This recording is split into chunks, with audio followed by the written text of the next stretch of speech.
Bueno, muy buenos días. Vamos a comenzar con la clase 6 del curso de termodinámica, el cual vamos a hablar acerca de la segunda ley de la termodinámica.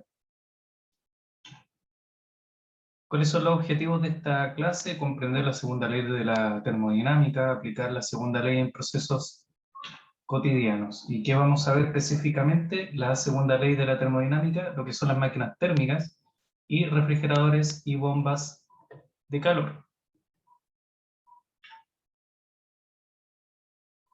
Bueno, en primer lugar, como bien dice ahí, satisfacer la primera ley, que recuerden que la primera ley de qué habla, la primera ley es el balance de energía. Y ahí la primera ley fundamentalmente lo que habla es que las energías que entran van a ser igual a las que salen, o bien de que energías que entran no salen van a producir un cambio en la energía interna de un sistema. ¿Ya? Ahora satisfacer la primera ley, es decir, que nuestro balance de energía calce y que las energías que entren sean igual a las que salen, y o que las energías que entran y salgan produzcan un cambio en la energía interna del sistema, no garantiza que un proceso en realidad se lleve a cabo.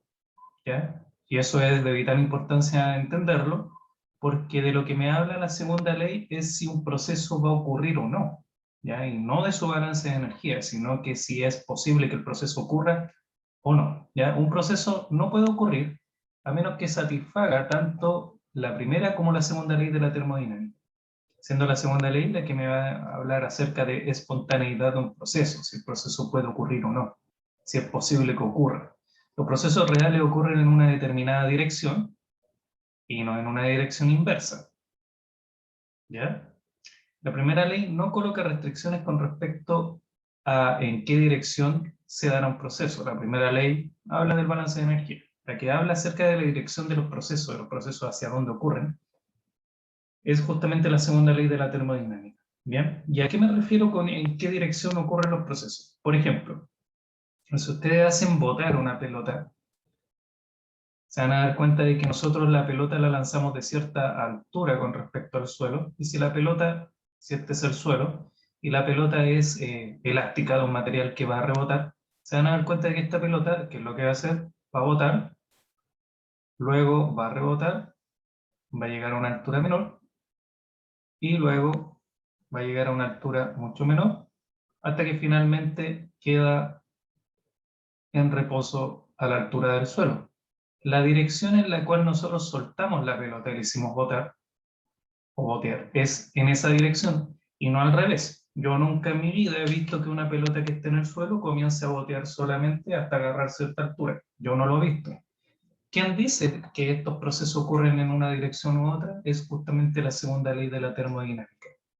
¿Bien? Por ejemplo, si nosotros tenemos una taza caliente, el calor fluye hacia afuera.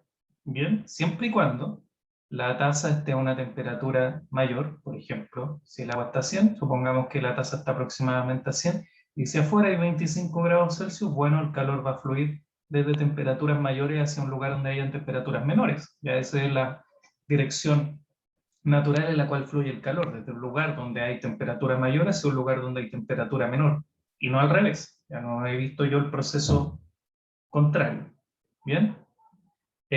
La violación de la segunda ley se puede detectar fácilmente a partir de una propiedad de estado termodinámica llamada entropía y que se denota por la letra S. Ya en la siguiente clase nosotros vamos a ver cómo se puede calcular la entropía. La entropía también está disponible en tablas, por ejemplo, de vapor de agua. Uno a una cierta condición termodinámica puede buscar la entropía de una sustancia, ¿ya? Una sustancia pura como por ejemplo el vapor de agua. Nosotros podemos a una cierta condición termodinámica encontrar su entropía a una temperatura y presión, ¿no es cierto?, conocidos, ¿ya?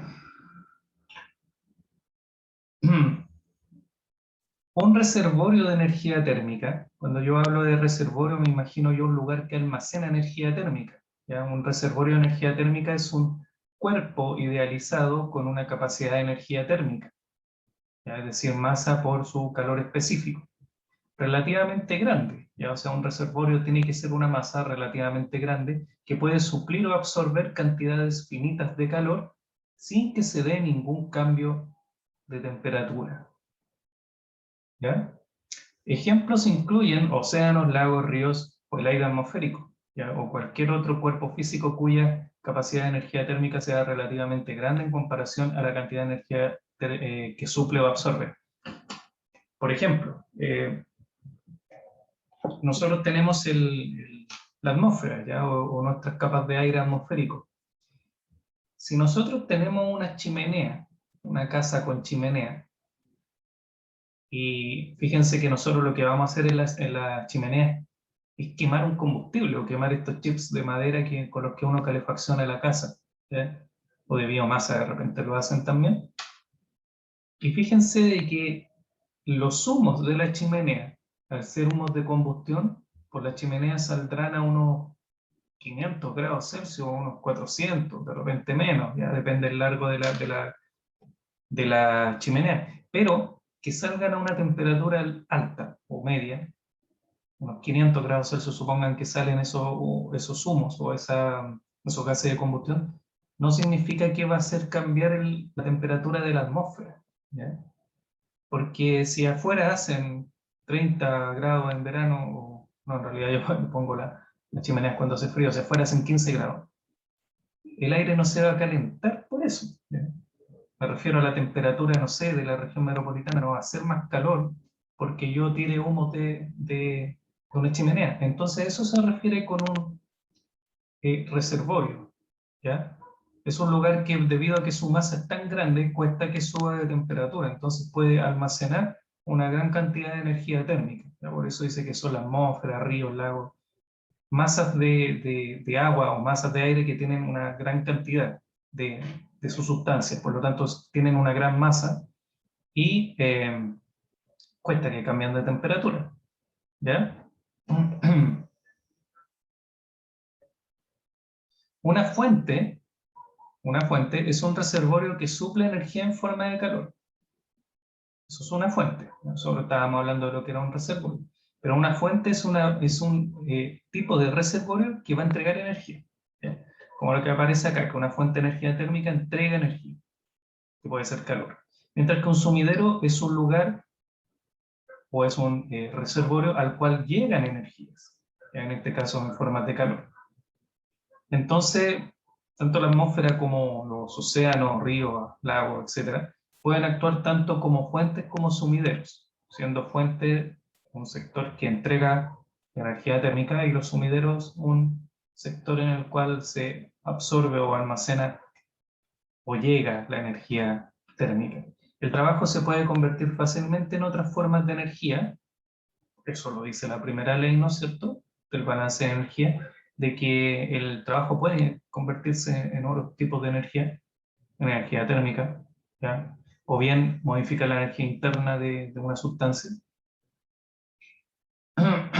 Pero convertir otras formas de energía en trabajo no es fácil. Es decir, tomar, por ejemplo, energía térmica y convertirla en trabajo no es fácil. Al revés, sí, ¿ya? Pero ¿a qué se refiere con esto? Que, por ejemplo, para nosotros tomar energía térmica y convertirla en trabajo, debemos ocupar un proceso. Y por lo general estos procesos son ciclos térmicos, o ciclos termodinámicos que lo vamos a ver para la prueba 3, ¿ya? Por ejemplo, cuando nosotros colocamos un agitador sobre una cierta masa de agua, nosotros al agitar, lo que vamos a hacer es aumentar la energía interna de la sustancia y al final esto en qué se va a expresar, en que la sustancia va a aumentar de temperatura. Si afuera hubiera menor temperatura de la que alcanza el agua debido a la agitación o al trabajo agregado, finalmente esto va a salir como un flujo de calor, ¿ya? Esto se ve fácilmente en la ecuación de la primera ley de la termodinámica, que me dice de que el cambio de energía interna es igual al calor, flujos de calor más, no, en este caso es calor porque es un sistema cerrado, calor más trabajo, ¿ya? No le vamos a colocar el punto, ¿ya? Entonces, sin embargo, nosotros tomar este calor que sale, o tomar un calor desde afuera, y hacer con ese calor mover el agitador para que el agitador produzca trabajo y este agitador se mueva, ese proceso no es sencillo, ¿ya? No es fácil. Requiere de otros procesos en el cual el calor tenga que entrar a un ciclo, eso pase finalmente a genere vapor, pasa a una turbina, genere trabajo eléctrico. Entonces necesita una serie de etapas, no es fácil pasar del calor hacia el trabajo de manera inmediata. ¿Ya? Una máquina de calor es un dispositivo, o una máquina térmica, que también de repente la van a encontrar en algunos libros, es un dispositivo para parcialmente convertir calor en trabajo. ¿Ya? Las máquinas de calor pueden diferir considerablemente unas de otras, pero pueden ser caracterizadas por lo siguiente. En primer lugar, una máquina de calor necesita recibir calor, o una máquina térmica necesita recibir calor de una fuente de alta temperatura. ¿Ya? O sea, necesitamos una fuente de alta temperatura y este es el primer elemento, yo lo voy a marcar con un 1, que debe tener una máquina térmica, una fuente que le brinde alta temperatura. Segundo, convierte en parte de ese calor en trabajo. Y fíjense que dice parte, no dice todo el calor en trabajo. Esa es una cosa muy importante de la segunda ley de la termodinámica. No todo el calor que ingresa a un sistema puede ser convertido en trabajo. ¿Ya? Eso es otra característica. Parte de ese calor se convierte en trabajo. Y lo otro es que rechazan el calor residual de un sumidero a baja temperatura. Entonces, entra una cierta cantidad de calor grande a mi sistema, parte de él se convierte en trabajo, pero otra característica es que parte de ese calor que ingresó, parte se transforma en trabajo, pero parte debemos liberarlo hacia un sumidero, ya hacia un lugar donde nosotros podamos rechazar este calor. Y lo otro es que las máquinas térmicas son ciclos, operan en ciclos, operan de manera cíclica. Entonces estas son las 4 características que debe tener una máquina térmica. Las máquinas térmicas, de manera bien general, las vamos a graficar como este diagrama que aparece acá, donde vamos a tener la fuente de alta temperatura. Esa fuente va a aportar un calor de entrada, que aquí aparece como Qin, o input de entrada, ¿ya? Esa fuente va a aportar un calor de entrada. La máquina térmica en sí es lo que está dentro de este círculo, o de esta esfera gris, ¿ya? Y de la máquina térmica sale un cierto trabajo que dice trabajo neto de salida, ¿ya? Y el calor residual que dice Qout o Q de salida es el que se va finalmente al sumidero. Entonces esta máquina térmica está rodeada, por lo que rodea a esta máquina térmica son los alrededores, y los alrededores se encuentra la fuente de alta temperatura y el sumidero. Y a su vez la máquina térmica, como resultado del calor de entrada y de este calor residual que libera, genera una cierta cantidad de trabajo neto. ¿Ya? Eso que ven ahí justamente es cómo vamos nosotros a notar las máquinas térmicas. ¿Ya? Máquina térmica o de calor y otros dispositivos cíclicos suelen involucrar un fluido sobre el cual se dan las interacciones de calor durante el ciclo. Es decir, en estos ciclos, que son sistemas, son ciclos cerrados, pero son sistemas que operan como sistemas abiertos. Si yo hago o analizo un pequeño sector, si yo tomo, por ejemplo, mi volumen de control acá, yo veo que hay flujos que entran y salen. Si yo tomo todo como mis fronteras del sistema, hago todo como, analizo todo como un volumen de control, fíjense de que yo no veo que entran o salen fluidos, ¿ya? Por lo tanto, porque es un ciclo, entonces lo que entra después se devuelve hacia el mismo punto, ¿ya? Pero si yo tomo subsistemas, por ejemplo, analizo la caldera, o analizo la turbina, o la bomba o el condensador aparte, yo me voy a dar cuenta de que sí hay flujos que entran y salen, y sí lo puedo tratar como un sistema abierto, como los que vimos en la clase pasada. Si yo quiero analizar estos subsistemas, entonces yo deberé caracterizar energéticamente esos flujos con la función de estado de entalpía. ¿Ya? Recuerden que la entalpía es la energía de los flujos que están en movimiento, ya valga la redundancia. Entonces, ¿por qué? Porque la entalpía incluye la energía del flujo. ¿Ya? Por lo tanto, cuando yo quiera hacer el balance de energía en cada una de esas unidades, yo debo considerar la entalpía en cada uno de los flujos, calcularla y poder determinarla. ¿Ya? Sabiendo que hay un fluido que está dando vuelta y que tiene un flujo conocido, a este fluido que como, se le conoce como un fluido de trabajo. ¿Ya? Entonces todos los ciclos térmicos o máquinas térmicas tienen su propio fluido de trabajo. Un ejemplo de una máquina térmica lo constituye una planta de vapor. Lo que ustedes ven ahí en la imagen es una planta de vapor y sus elementos claves son la caldera donde se genera el vapor sobrecalentado. ¿Ya? Entonces la caldera es como una gran tetera donde nosotros tenemos agua que se alimenta agua esto, el agua entra por este flujo que le voy a poner 1, y en 2 ya sale un vapor sobrecalentado. Ese vapor sobrecalentado pasa a una turbina. Una turbina es un, digamos, elemento mecánico, un dispositivo mecánico, que es como un motor. Si yo abro una turbina por dentro, yo me voy a dar cuenta que tiene dos magnetos o dos imanes, más bobinas de hilo conductor, que están rodeando las aspas. Cuando yo muevo un conductor eléctrico a través de dos imanes o un campo magnético fuerte, a través de una ley que se llama de Faraday-Lenz, se genera un flujo eléctrico. ¿Ya?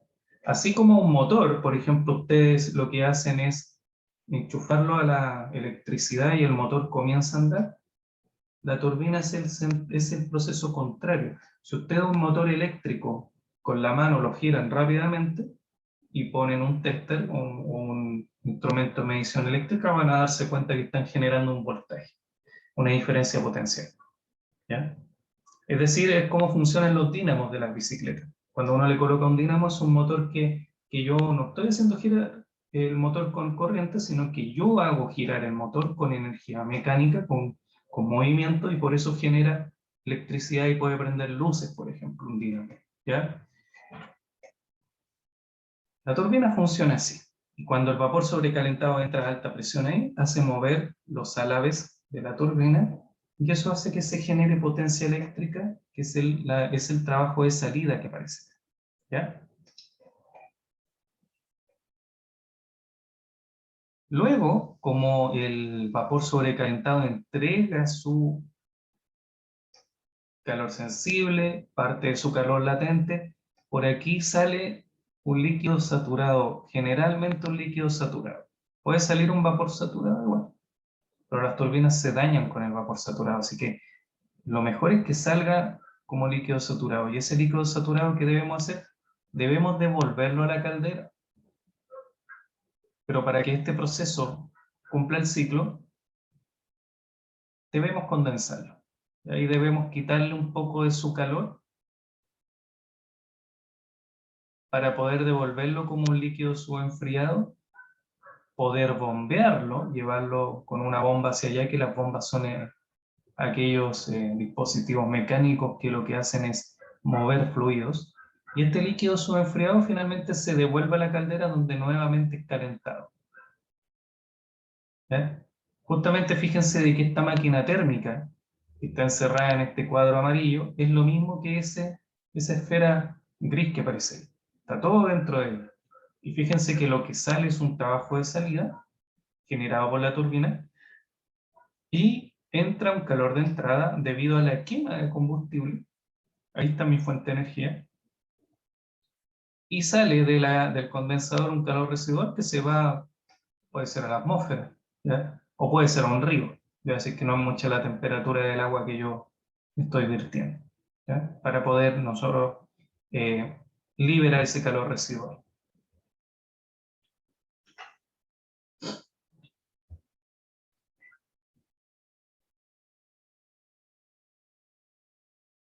La segunda ley de la termodinámica se basa en un enunciado llamado el enunciado de Kelvin y Planck. ¿Ya?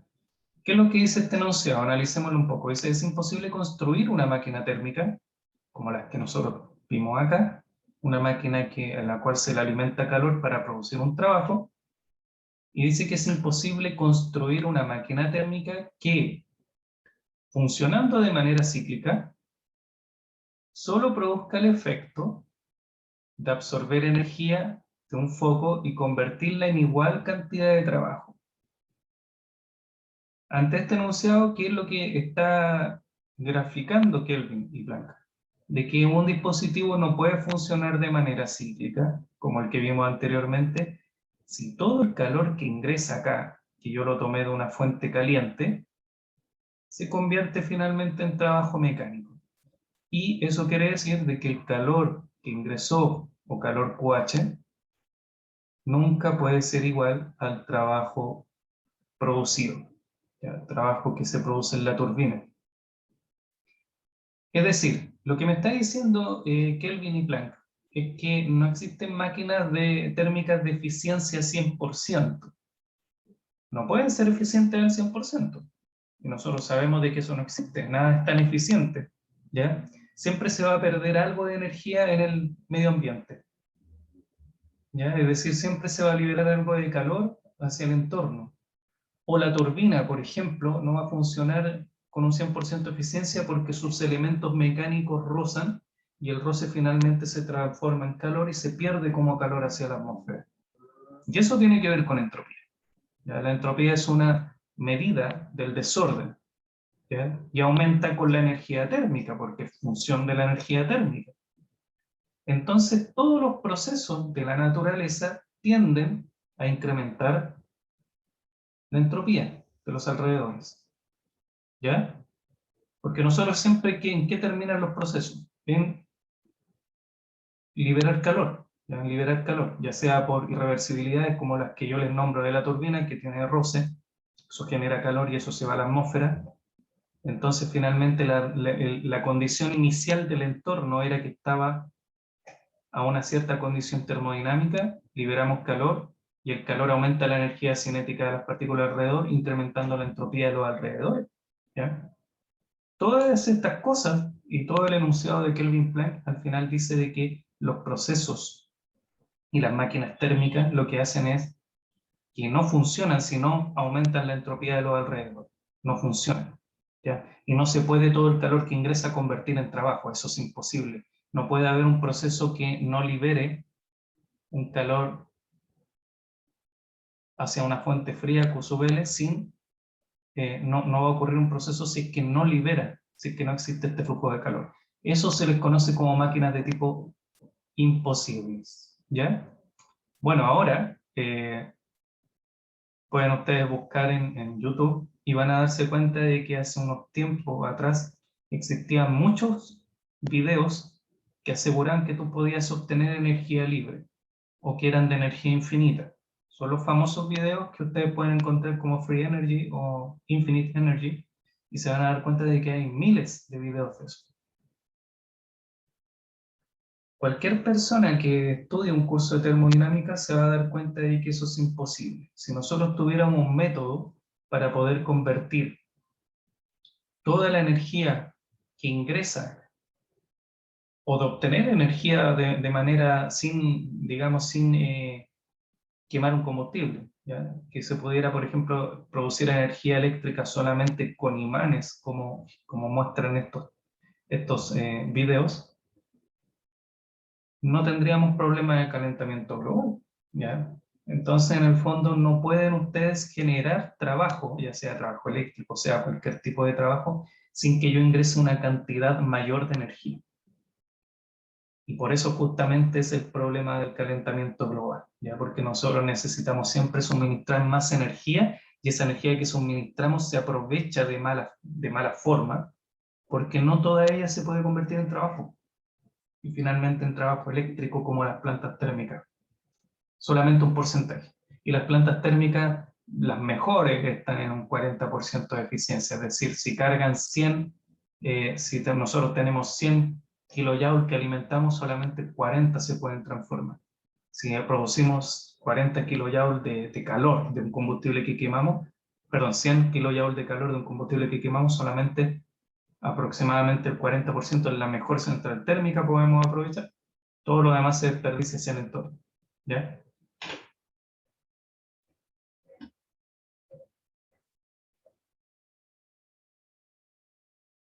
Fíjense de que nosotros tenemos acá en este diagrama que hay un trabajo de salida, ¿ya? O el W out que aparece acá. Ese es un trabajo de salida. Sin embargo, la bomba consume energía eléctrica. La bomba la tenemos que conectar a la electricidad y ese es un trabajo de entrada. Para evitar que ingrese desde fuera del sistema, nosotros lo que hacemos es, desde la misma turbina, tomamos parte de ese trabajo que se generó acá y lo llevamos hacia la bomba. Como la turbina genera trabajo eléctrico, tomamos parte de ese trabajo eléctrico para alimentar la bomba. ¿Para qué lo vamos a conectar a otro lado si la turbina genera ya energía eléctrica? Entonces ya tenemos que la turbina no está produciendo su trabajo de salida completo, sino que como estamos tomando una fracción para llevarlo a la bomba, estamos produciendo un poquito menos, ¿ya? Y por eso viene este concepto del trabajo neto. El trabajo neto es el trabajo de salida, es decir, el que produce la turbina, menos una cantidad que es el trabajo que debe entrar, que es el que consume la bomba.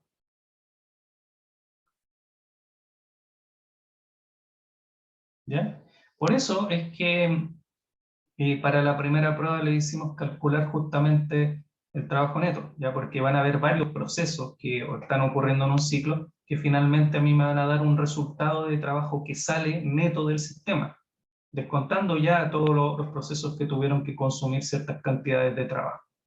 Ahora el trabajo neto también se puede calcular con los calores, ¿ya? Como el calor de entrada menos el calor de salida, y la diferencia va a ser el trabajo neto, ¿ya? La diferencia entre todo el calor que entró menos el calor que se perdió va a ser el trabajo neto, ¿ya?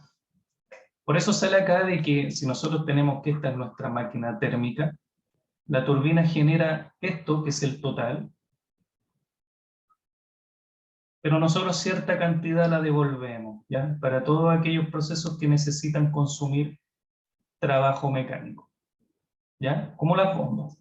Por lo tanto, el trabajo neto es ligeramente más pequeño que el trabajo total que genera la turbina, ya que el trabajo neto le descontamos todos aquellos otros dispositivos que van a consumir parte de mi trabajo producido por la turbina.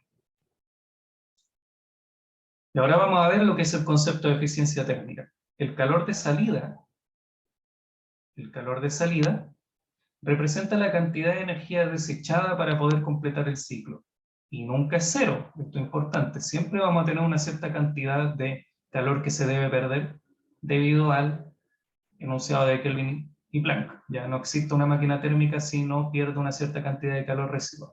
Por lo tanto, el trabajo neto de salida siempre será menor a la cantidad de calor de entrada.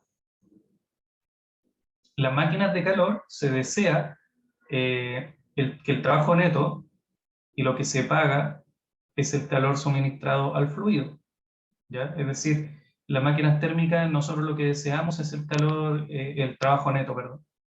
Eso es lo que nosotros vamos por ejemplo, a conectar al sistema interconectado central para poder distribuir energía eléctrica. Y lo que pagamos es el calor suministrado al fluido. Consecuentemente, la eficiencia térmica estaría dada por lo que nos interesa producir, trabajo neto, dividido por todo lo que entró, ¿ya? Es decir, trabajo neto es lo útil que genera mi ciclo térmico.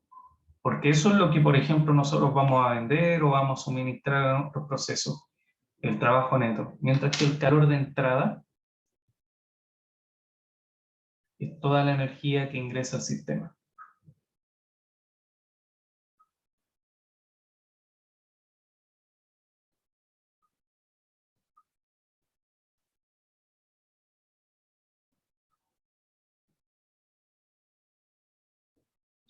Y en base a eso, ¿qué es lo que nos logramos percatar? De que el trabajo neto, o el trabajo que producimos, el trabajo útil, siempre va a ser más chico que el calor que entra. Es decir, nosotros vamos a consumir más combustible que el trabajo que estamos produciendo, siempre. Eso quiere decir que las eficiencias térmicas siempre van a ser menores al 100%, siempre. No hay proceso que sea 100% eficiente. No hay proceso que pueda convertir todo el calor que ingresa en trabajo. Y eso es lo que dice justamente la segunda ley de la termodinámica. ¿Bien? La eficiencia térmica es una medida de cuán eficientemente una máquina de calor o máquina térmica convierte el calor que recibe en trabajo. Si una máquina térmica puede convertir más del calor que entró en trabajo, entonces es más eficiente que una que convierte menos. ¿Ya? Por ejemplo, acá en este diagrama que tenemos acá, vamos a tener la fuente de energía. La fuente de energía es la que está generando el calor que va a entrar a la máquina térmica. Puede ser un horno que está quemando carbón, puede ser un horno que está quemando diésel, lo que sea, ¿ya? Pero de la quema de ese producto de combustible, como producto de esa quema de combustible, están ingresando un QH, un Q de entrada de 100 kilojoule, perdón, para esa máquina térmica 1, y hay un calor de entrada para la máquina térmica 2, vamos a poner aquí 1, de 100 kJ también. A las dos máquinas térmicas está entrando 100 kJ. El calor de entrada entonces en ambas máquinas térmicas va a ser el mismo. Sin embargo, la máquina térmica 1 produce un trabajo neto de salida de 20 kJ, mientras que la otra produce un trabajo neto de 30 kJ. ¿Bien? Y por otro lado, tenemos acá el calor perdido, ¿ya? O el calor de salida, que para la máquina térmica 1 es de 80 kJ. Es el calor que se va hacia allá.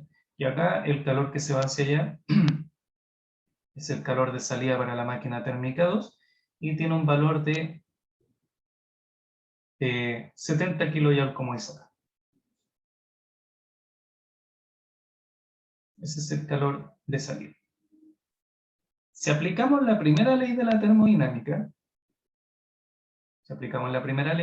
y hacemos nosotros un balance rápido de energía acá en la máquina térmica, fíjense de que las energías que entran, o la suma de las energías que entran, tiene que ser igual a la suma de las energías que salen, ¿ya? Eso debe cumplirse siempre, eso es la primera ley de la termodinámica. Y veamos si se cumple. Por ejemplo, para la máquina térmica 1, el balance de energía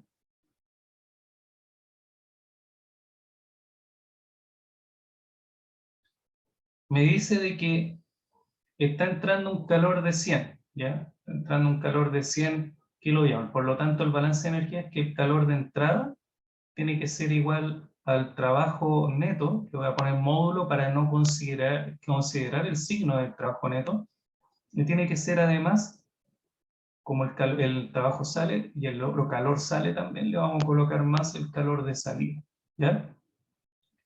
Y fíjense que entran 100, y esto debe ser igual al trabajo que sale, que son 20, más el calor de salida, que son 80. 20 más 80, 100, se cumple el balance de energía. Para la máquina térmica 2, yo voy a tener de que el calor de entrada, como dice ahí, son 100, igual que para la máquina térmica 1, y esos 100 tienen que ser igual a lo que sale, que es 30, de trabajo, más el calor de salida, que son 70. Y en su suma dan 100, así que también se cumple. Estamos bien con la primera ley, ¿ya? El tema es comparar la eficiencia de aquellas máquinas térmicas, ¿ya? Y la eficiencia de la máquina térmica está dada por esa ecuación que dice que es el trabajo neto dividido el calor de entrada, como también está dado por 1 menos calor de salida dividido calor de entrada. Esta ecuación de 1 menos calor de salida dividido calor de entrada es exactamente lo mismo que trabajo neto dividido calor de entrada. Y ahora, ¿por qué son lo mismo? Porque por balance de energía, si pueden ver esta ecuación de acá, por balance de energía, calor de entrada es igual a trabajo neto más calor de salida. Por lo tanto, donde hay trabajo neto, yo sé que es calor de entrada menos Q de salida. Si yo reemplazo eso acá, yo tengo entonces que la eficiencia térmica sería igual a trabajo neto, que es calor de entrada menos el de salida, calor de entrada menos Q de salida, y esto lo divido por el Q de salida, y esto finalmente, perdón, por el de entrada, y esto finalmente me queda calor de entrada dividido calor de entrada, menos calor de salida dividido calor de entrada, y esto es 1. Por eso es que queda esta fórmula al final como 1 menos calor de salida dividido calor de entrada. Las dos son equivalentes y si yo tengo cualquiera de los dos datos, es decir, tengo trabajo y calor, o tengo solo calores en la prueba, puedo calcularlo con cualquiera de las dos ecuaciones, ¿ya?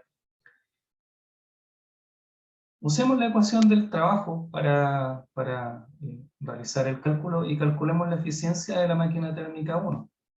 Como la eficiencia está dada por el trabajo neto dividido el calor de entrada, para la máquina térmica 1 vemos que el trabajo neto son 20 kJ. Y lo divido por el calor de entrada, que entraron 100.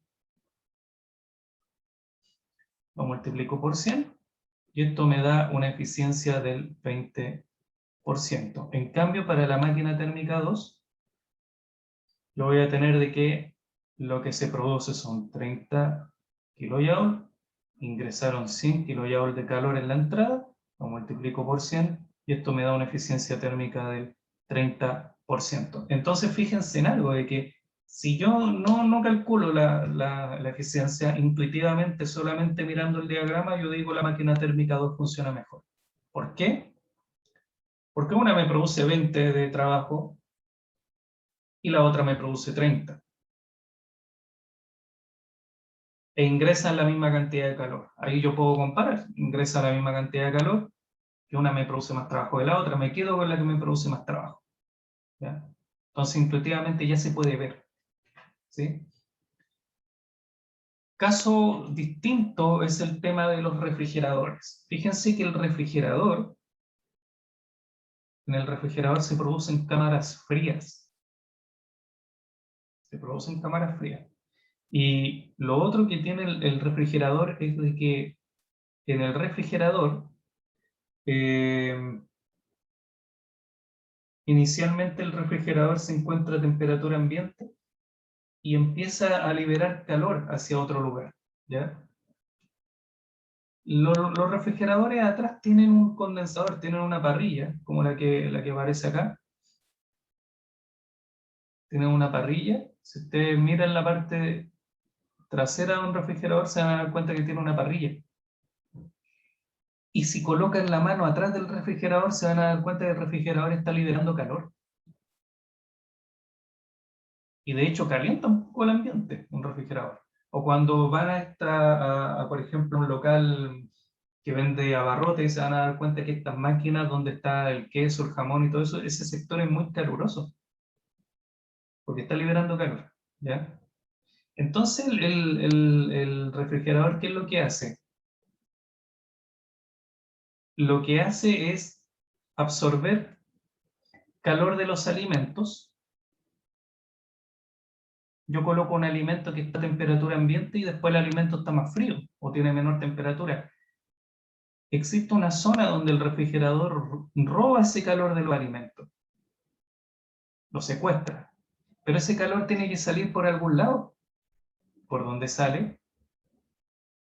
Sale hacia atrás de la cocina, ya hacia atrás de la parrilla donde está este condensador del refrigerador.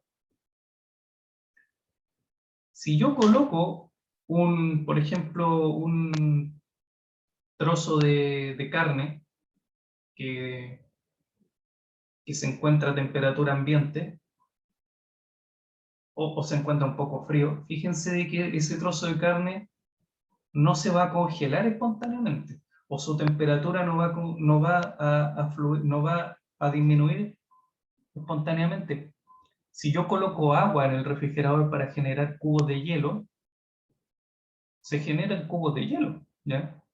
Pero si yo dejo un vaso de agua en la cocina, no se me va a generar o no va a solidificar sola esa agua. ¿Por qué? Porque fíjense de que si el agua está líquida, y supongamos que el agua está a 15 grados Celsius, que sale de la llave un poquito más fría, si afuera en la cocina hacen 25 grados Celsius, el flujo natural de calor es el siguiente, desde una temperatura alta hacia el vaso de agua, y después de un rato el agua va a estar tibia, ¿ya? Y no va a ser tan agradable como tomársela fría, va a estar más tibia. Pero el refrigerador hace lo contrario.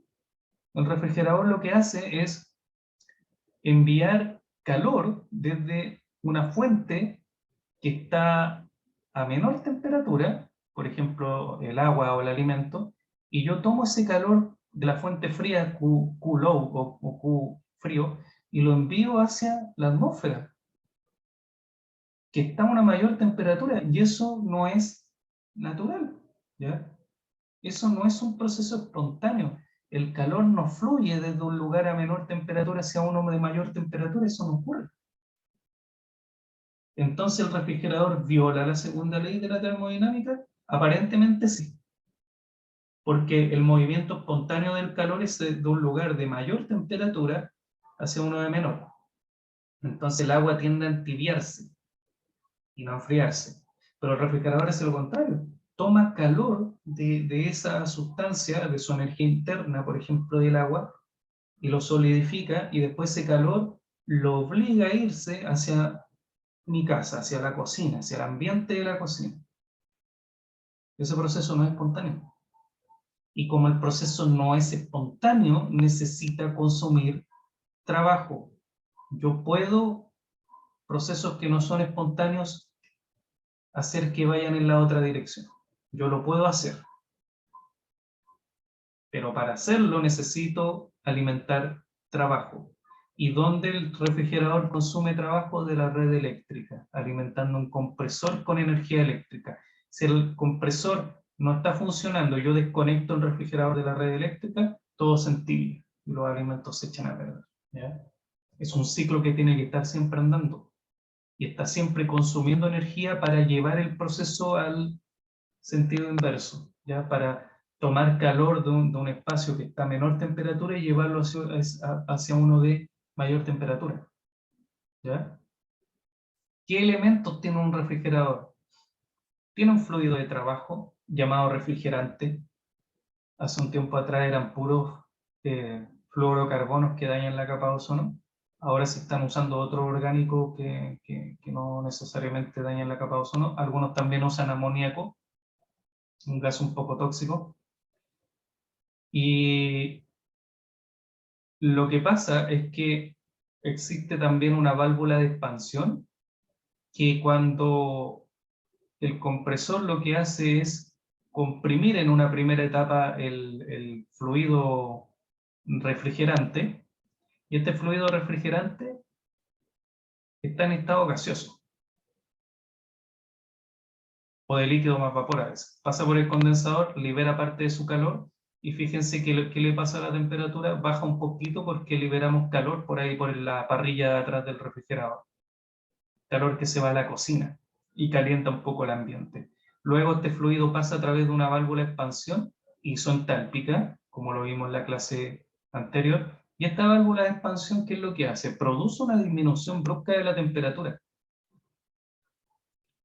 Como está muy frío este fluido que pasa por el espacio refrigerado, que es lo que está dentro del refrigerador, esta parte de acá es la cámara que está dentro del refrigerador, donde están al lado los alimentos, se calienta mediante la absorción de Q sub L, que es el calor de los alimentos.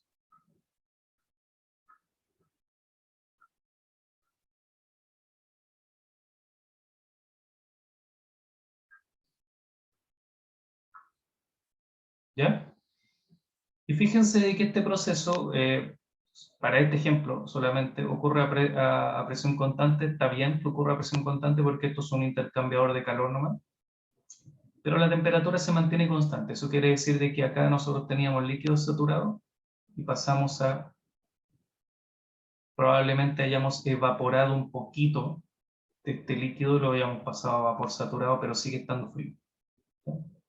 Es decir, solamente consumió calor latente de vaporización mi sustancia y después pasa al compresor. Y se completa el ciclo. ¿Ya?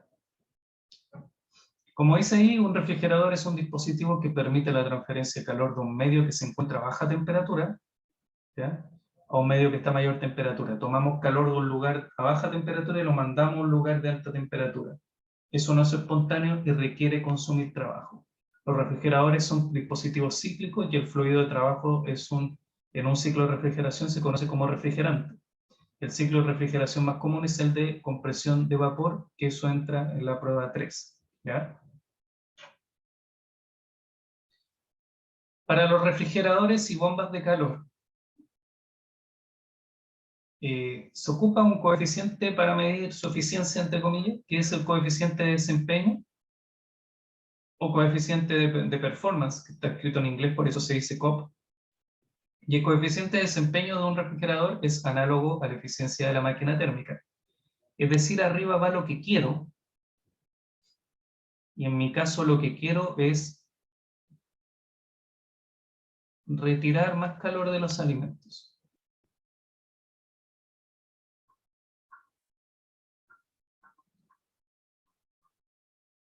Por lo tanto, a mí lo que me interesa un refrigerador es que retire calor, y por lo tanto a mí me interesa el calor retirado.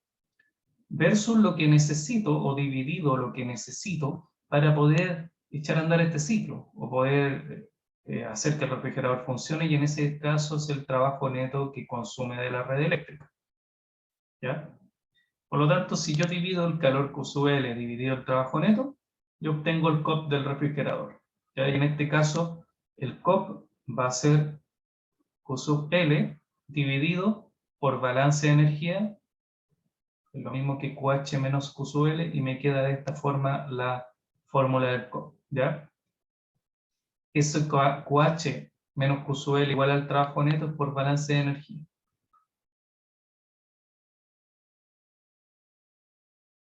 Viene de el balance de energía.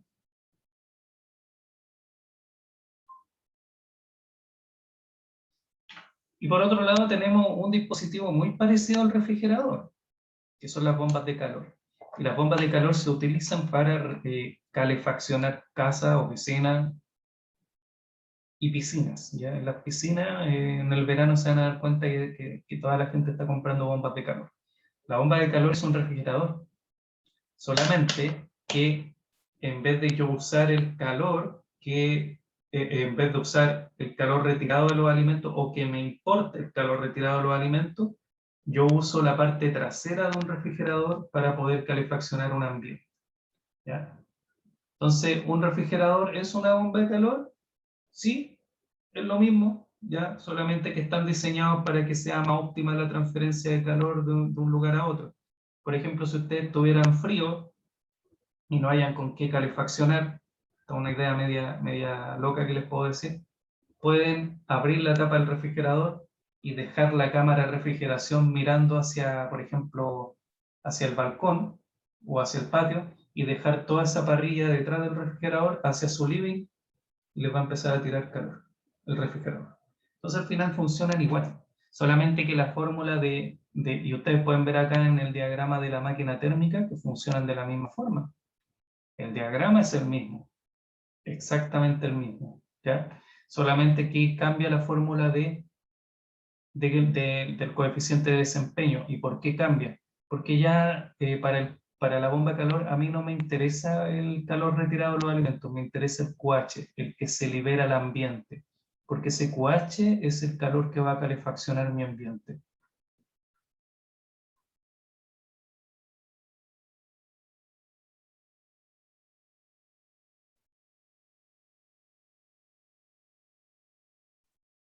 Entonces ahora a mí lo que me interesa es qué tan eficiente es en la calefacción del ambiente.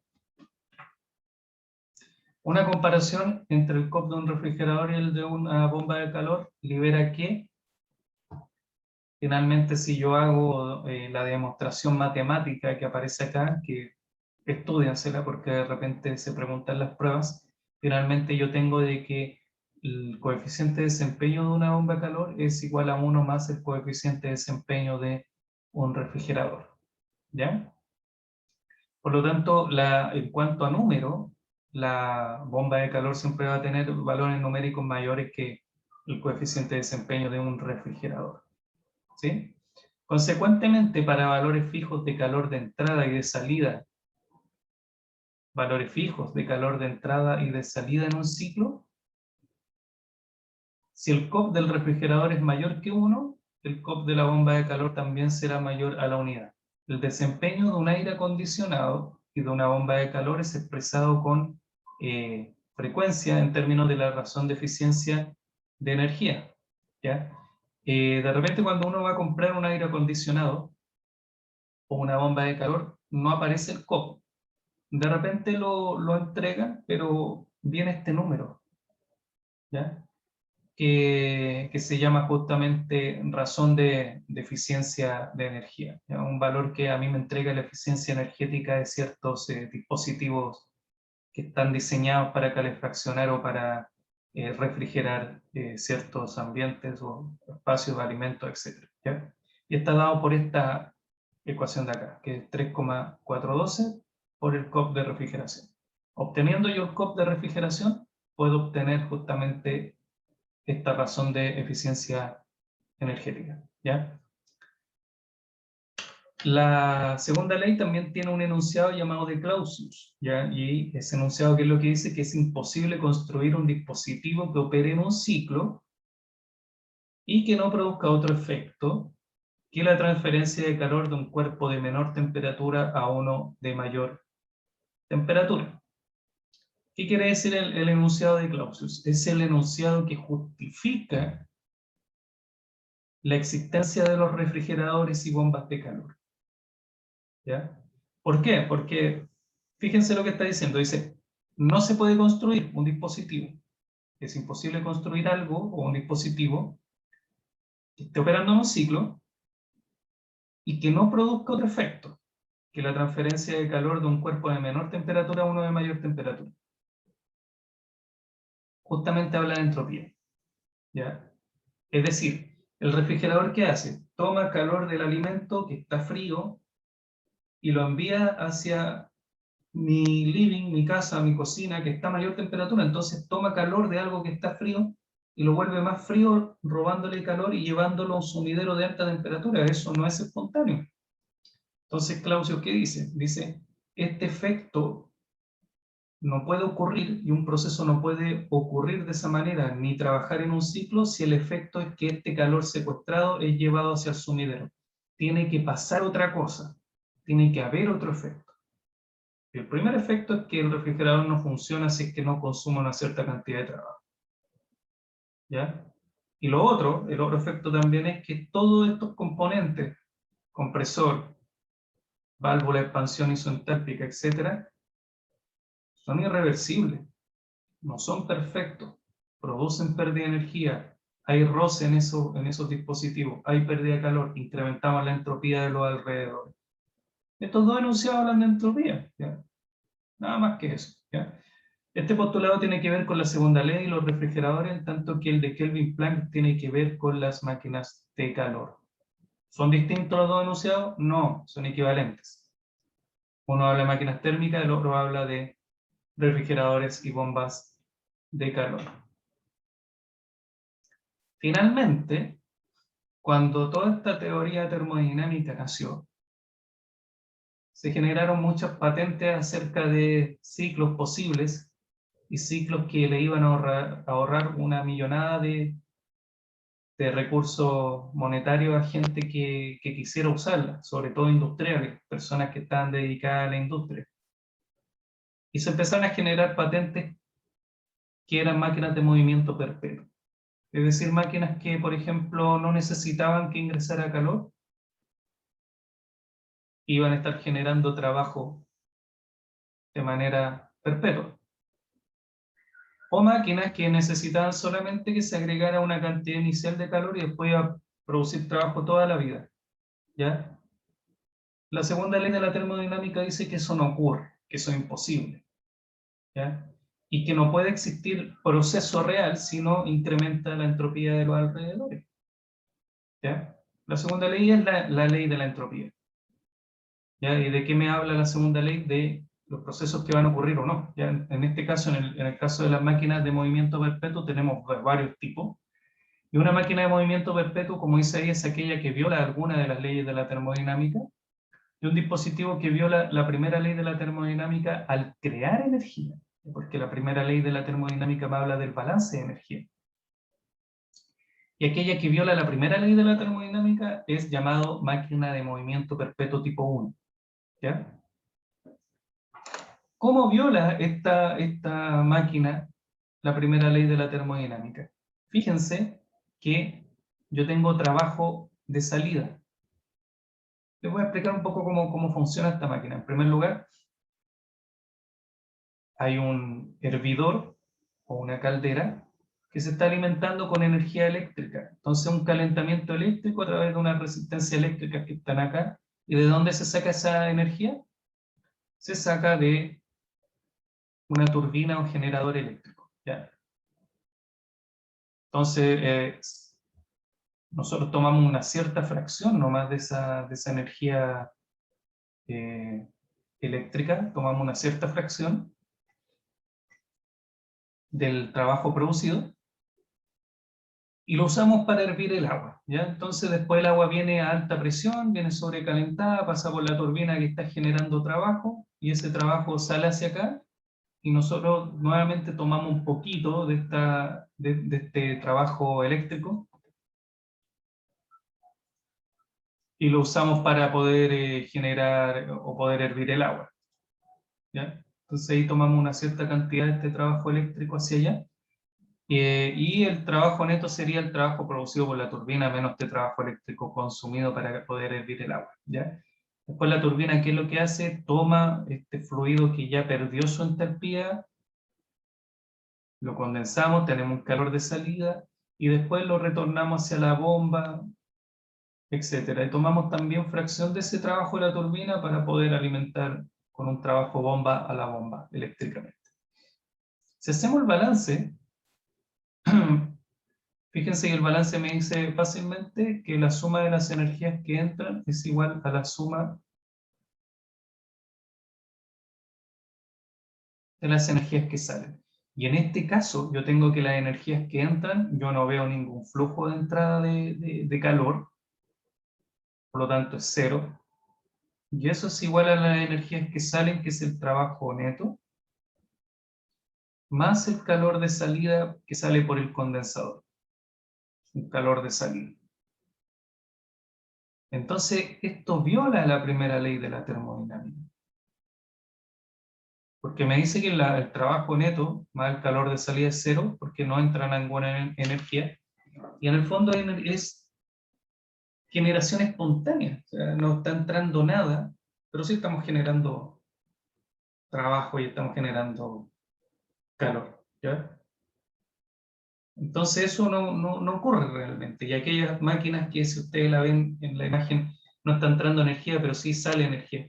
Se llaman máquinas de movimiento perpetuo de tipo 1, aquellas que violan la primera ley de la termodinámica, que es el balance de energía.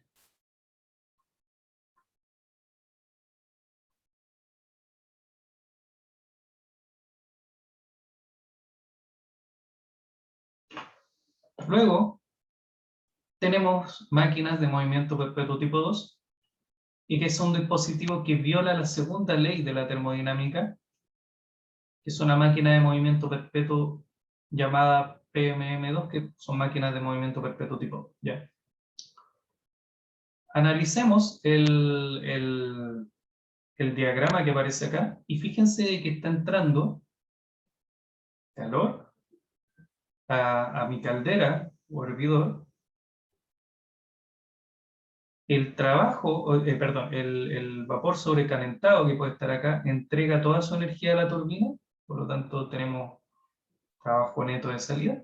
Y finalmente acá tenemos un fluido que entregó toda su energía y se devuelve a la bomba y de nuevo al hervidor.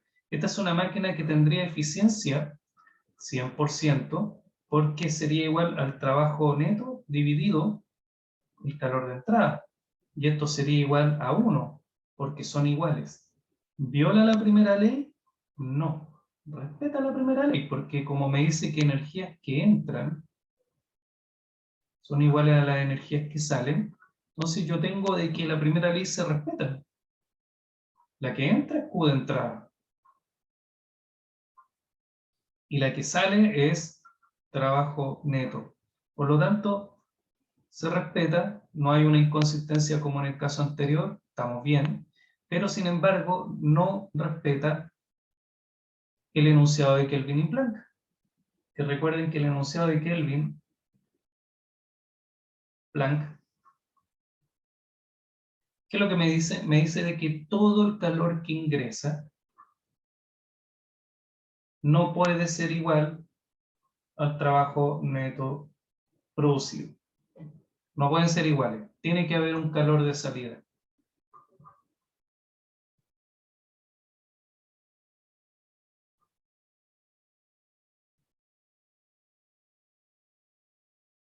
Y al no existir ese QS que debe salir por acá a través de este elemento llamado condensador, al no existir el condensador, no eliminar ese calor residual, entonces esta máquina térmica no puede operar, no es una máquina térmica real, no hay máquinas térmicas con 100% de eficiencia. Viola la segunda ley de la termodinámica. ¿Bien? Esos son los contenidos para la prueba 2. Lo que nos queda entonces es hacer ejercicio acerca de estos problemas. Y lo que tenemos que ver ahora también es dejar bien en claro cómo hacer los balances de energía y también hablar un poco acerca de las temperaturas de referencia que a mí me permiten calcular las entalpías, que ese es otro video que les voy a subir. ¿Ya? Estudiense la clase entonces y hablamos para la próxima clase y ahí les subo el siguiente video. ¿Ya?